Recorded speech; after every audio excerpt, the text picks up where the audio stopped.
everyone and welcome. Today I'm going to show you all the books that I got for Christmas. So I'm very lucky to have a lot of thoughtful friends, both here on the booktube community as more in my personal sphere, and a lot of them bought me some amazing books that I'm very grateful for. So I wanted to show them to you and gush about all of these amazing gifts together with you. And I'm going to start with the gifts that I got from Steve and Brandy over at Steve Talks Books and stuff. And they definitely spoiled me, to be honest. They got me a bunch of books and I cannot wait to get into all of these. The first one that they got me is Little Hatred by Joe Abercrombie. If you don't know, I read the original First Law trilogy together with Steve and a bunch of other friends in 2021. And Steve and I are going to continue with the standalones in 2022. So we're going to start in January with Best Served Cold. If you haven't seen my TBR for January, I will link that in the cards above, but Best Served Cold is part of that. And then after we finished all of the standalones, we're definitely going to read the Age of Madness trilogy. So by already gifting me the first book, I'm ready to start that trilogy when we get there. I love Joe Abercrombie's writing style in the First Law series, and I have heard that his plot and character development gets even better in the second trilogy, so color me intrigued. Then the next book that he got me is a grim dark one, and if I'm not mistaken, this is now the darkest book that I have in my collection. I think that maybe Michael R. Fletcher comes close, but from what I've heard, this one is even darker. And that is The Darkness That Comes Before by, like I said, R. Scott Baker. And if I'm not mistaken, this is the first book in the Prince of Nothing series, and I don't think that that one's finished yet. I think that 3 books are out. Maybe it's a trilogy, but I don't think that it's finished. This one, I don't really know what it's about, other than that I've heard that the writing style is beautiful, that it's not the easiest book to read, both in terms of the content, but also the writing style, and that it's just amazing and very grim. I think that this one talks about a second apocalypse and a couple of very, very, very dark characters that we follow. So I don't have this one planned to read anytime soon, or at least I don't have it in the schedule, but I do hope that I can get to it maybe in 2022, because I am in need of some grimdark, and I'm very intrigued about this one, and I do want to know if this is the type of grimdark that I will enjoy. Then next up, he got me something that I cannot wait to read, and I do hope that I will be able to read it in winter, so pretty soon. And this one is Children by Bjorn Larsen. So this is the first book in the 10 Worlds cycle. Now, this is a beautiful book. As you can see, it's like a hardcover, and the art is right on the cover itself. And this is a Norse myth retelling. We follow Magni, and Magni is the son of one of the gods, and he awakens after a very long period of time, and now he awakens in a new era where people don't really believe in the Norse gods anymore. You have new faith, Christianity, and he wants to know what's going on, basically. So if I'm not mistaken, he captures a monk and he threatens him with his life, and he needs to guide him somewhere to help him explain what's happening. And along the way, these two talk. That's something that I love. If you know me, you know that I love Norse myth retellings, but I also love religion in books. So to have these two religions clash together, but also have a conversation between the two, makes me very hopeful for this book. So I do hope that I love it. I think that the second book is already out as well, if I'm not mistaken, but I'm not quite sure. But either way, I do want to get to it in winter, because Norse myth retellings just feel like winter to me. And then the last book, and I do think that Brandy had something to do with this one, because this is A Court of Silver Flames by Sarah J. Maas. So I am making my way through the original ACOTAR trilogy, and I still need to read the 3rd book. I have it on audiobook. I hope to get to it maybe in February, and then I can jump into this 4th book. I think that even though this is part of the ACOTAR series, that this is a start of a new trilogy, and that we follow the sister of the main character of the original ACOTAR series. It's a big book, and I'm very much looking forward to it. If you don't know, together with Brandy, I am part of a reading group that reads mostly a fantasy romance every month, but it changes, but we do love our fantasy romance. So I do think that this one might be a pick for 2022 to read together and just gush over Sarah J. Maas's writing style, because it's not the most difficult writing style to go through, it's not the most beautiful writing style to go to, but her stories are very entertaining, and sometimes that's just all you need. And then the last book that Steve and Brandy got me is actually one that Stacy over at Stacy's All Booked also got me. So now I have a double edition, double copies of this book, and that is Gardens of the Moon by Steven Erikson. So I'm actually quite glad that I have 2 editions, because if you don't know, I am doing a buddy read with Steve and Stacy and a couple of other booktubers as well. And we are going to make our way through the Malazan Book of the Fallen, at least if I like the first book, but I do think that I will continue just to not have the fear of FOMO, I suppose, fear of missing out. So I do think that this is a book that I want to annotate, but I don't like to annotate my books because I want to keep them very pristine. But now I have 2 copies, so I can annotate one. So this one I am going to start in January, so very, very soon. And I'm very glad that I now have the physical copies. These are super floppy, so I have no excuse to not go through these books and discuss them with everybody who is reading them along with us. So again, very thoughtful gifts from both Steve, Brandy, and Stacy. And then Stacy also gifted me another book, and again, I do think that this is one that we might read with our group of very amazing people who like fantasy romance, because I got Crescent City or The House of Earth and Blood. I don't know if it's Crescent City or The House of Earth and Blood. That is the actual title. Which one is the title of the book? Which one is the title of the series? I do not know. I know that it's a beautiful book, and especially if you look at those end pages, it's really, really, really pretty. So this one, even though it might not seem like it's as big as the other book from Sarah J. Maas that I got, it's actually very big. I think that's almost 800 pages. And I've heard that this is even more smutty than the ACOTAR series. So color me intrigued. I do want to see what this is about. So now I definitely have a lot of Sarah J. Maas to counter the more grimdark books that I'm going to pick up. So I have a mix of everything for the new year. Then next up, I have a couple of books that were gifted to me by people that I know in real life. And the first one is actually by somebody who doesn't read themselves. And usually I ask books every year. We do a Secret Santa together. And I never get books because people don't want to gift boring stuff, which is a little bit ridiculous in my opinion, because if I put them on my list, I want them and I don't think that they are boring. But this year, somebody actually listened and gifted me a book. And I do think that this has a typical Yolene cover. And that is Cunning Women. And look at that cover, it's absolutely beautiful. And it's by Elizabeth Lee. Now, this was a 2021 release, I didn't know that. But I think that it's historical fiction, but it feels very fantasy-esque. In this one, you follow a group of outcasts in Lancashire in the 17th century. And I think that they are outcasts because people think that they are taken by the dark because they have a spot somewhere on their body, and this means that they are taken by the dark. So these are witches, or at least believed to be witches. And we follow one of these girls who lives in this outcast post, and she falls in love with somebody from the village. So this book is very reminiscent to me of another book that I have, and I don't think that it's in frame. No, it's a little bit too high, but it's The Familiars, and that's also an historical fiction, and this also takes place in Lancashire in the 17th century, and it also zooms in on witch trials. So I have an idea that maybe I have like a black spot in that part of history, because I didn't know that Lancashire was so important in the 17th century and witch trials. But if I pick up 2 books in a couple of months that have that as a setup, maybe I should look into the history a little bit more. But this book sounds like I will absolutely love it. The naked hardback is nothing special, but it's beautifully green, and I think that just fits the entire atmosphere. I already read the first couple of pages, and it's very slow, and this is why a lot of people on Goodreads don't seem to like this book, but I immediately felt the vibe and the atmosphere. So I think that I will love this one, and I'm so happy that I finally was gifted a book for the Secret Santa. Then the other books that I have that I was gifted are from my husband, and the first book that he got me was Dark Sea's End by Richard Nell.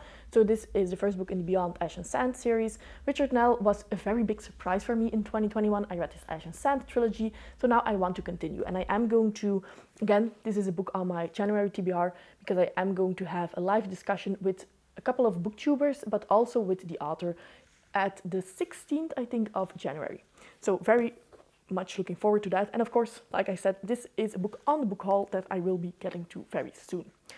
And then the other books that I got from my husband are from the Folio Society, and these are 2 of my all-time favorite series. So it is going to be very, very difficult to get these, but I will try and get them in camera. So we have these. So these are the first ones. These are the Folio Society editions of the Farseer trilogy by Robin Hobb, which, if you don't know, I absolutely adore this series. So here on the side you have the Farseer trilogy and then the books themselves. So the case itself isn't that spectacular, and I know that a lot of people have said that they are a little bit underwhelmed by how these books look, and I think that they haven't really held them in person, because if you hold them in person, yes, they are a little bit basic maybe, but I do think that that fits the entire aesthetic of the series, and the quality of these are beyond comparison. To be honest, if I compare these to the other Folio Society edition that I will show you in a minute, I think that the quality of these is actually better. So this is the first one, for example. So we have, no, first one, the last one. This is Assassin's Quest. We're going to go the other way around. And what I love here is that, I don't know if you can see it, but this one is deeper than this. So it's really like printed in. The same for these little stars that you have. And then on the inside, we do have like red lettering of the titles. And I'm not going to show you everything, but I am going to show you like something so that you have an idea of how these books look. First of all, you get an entire map, and this is on all of the books of the 6 duchies. And the quality of the paper is like I haven't seen before. It's so thick, and at the first page of each of the chapters, so you again have this red. The only thing that I can definitely see that people are a little bit maybe disappointed by is that you don't have a small symbol.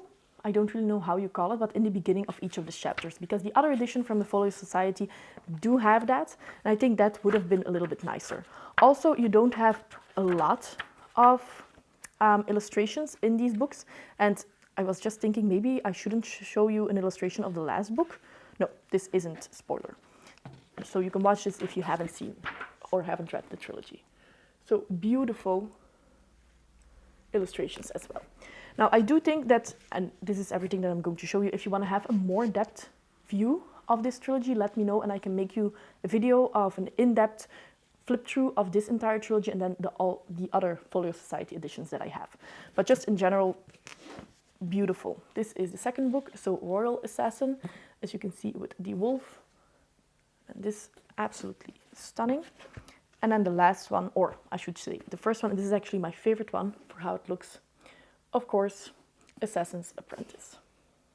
Beautiful. So the only thing that I can say is that, first of all, yes, they don't really have like a little symbol at the beginning of each page. And I do think that they could have used just maybe one more illustration for each of them, because the other editions that I have from Folio Society, they have like a full page illustration in each of the books. I think maybe even 2 full page illustrations, then a couple of more illustrations per book. So maybe just 1 full page illustration per books of the Farseer trilogy, so 3 in total, would have really made a difference. But other than that, I do think that they are definitely worth the money, and that maybe they look simple on picture, but if you hold them, you know why they are pricey. So yeah, very happy with this one. And I think of the 2, these are my favorites, but I'm going to put these back in their slipcase, and then I am going to pick the other Folio Society editions that I got and show you a little bit similar to the Farseer trilogy. And the other edition that I got was A Game of Thrones, so the first book in the A Song of Ice and Fire series. So here, again, this is a little bit more lavish, you could say, than the Farseer trilogy, and maybe that's what people would have expected. But again, I do think that this is a more epic series, while the Farseer trilogy is a little bit more introvert. So I can see why they went with the things that they went with for these 2 trilogies. Also, this is on top of the, I don't know what this is called, but on top of this material.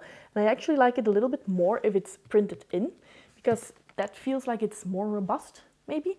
But I do really like how this looks. And this slipcase is better, maybe, than the Farseer trilogy, because in the middle you do have, and it doesn't really, but I do hope that you can see it, you have the white walkers. So this slipcase from the inside and just the outside as well is a little bit more embellished than the Farseer trilogy, but like I said, I do understand why that is. Then what we get with this first book, and this is amazing, is The Known World. This is a complete map. I'm not going to get it out. Again, if you want me to do a video for this separately, I can definitely do it, but it goes all the way out, and then you have a very big map of the known world of A Song of Ice and Fire. And this is something that you don't get with each of the editions, of course, because you only need 1.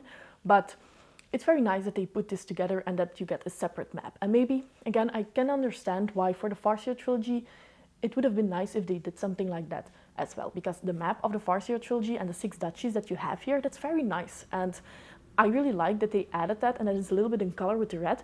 But it would have been even nicer if we have a separate map. But of course, the entire region is not as big as the A Song of Ice and Fire series. Now, what really makes this series very pretty and very just luxurious is that you have 2 books. So this A Song of Ice and Fire, this is the first book, A Game of Thrones. I always want to say Way of Kings, but Game of Thrones. And because it's so thick, it's really luxurious paper. You have a lot of illustrations. This is why they had to split the books up into two. And this is also why this one book is, I think, almost as expensive as the entire trilogy of the Farseer series.